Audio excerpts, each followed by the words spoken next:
Second करती हूँ Sanaullah Bloch साहब की बातों को।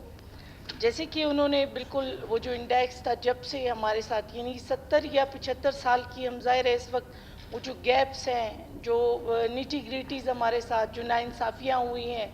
उनका हम अजाला इन 5 सालों में तो ना कर सके,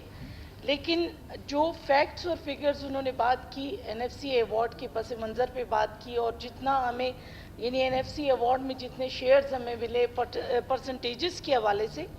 चकजी साहब ने कहा कि हम पिछले अदवार में जो हमारी हुकूमतें गुजरी हैं हम उन पे ना डालें। तो मैं भी ये कहूँगी कि वही बात है कि हम बलूचिस्तान वाले अपना मैं अपना लहू किसके हाथ तलाश करूँ। यानी अगर हम कुछ ना तो कुछ बेहतरी की तरफ कर सकें। यहाँ पे मेरे दोस्त यानी जनाब सना बलोच साहब ने, इसके अलावा ज़ेरे साहब ने बड़ी अच्छी कुछ परसेंटेज वगैरह पे तजावीज़ दी,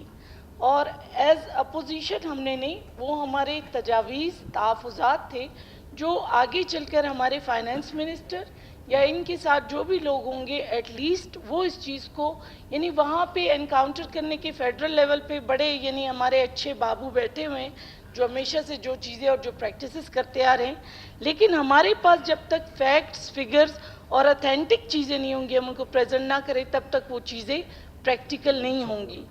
तो एयर I second mister Sanaullah Baloch and Zehri साहब कि वो इस पे बाकायदा बैठे फाइनेंस मिनिस्टर के साथ, जो तजावीज़ इन्होंने दी है उनको इनकॉपरेट करके अगर फाइनेंस मिनिस्टर एनएफसी अवार्ड की रिकमेंडेशंस ले जाते हैं तो we really thankful to him कि वो इन चीज़ों को अपने साथ लेके जाएं। Thank you. शुक्रिया मैडम शकीला देवा जी। हुकूमती जो अरकान है इस पर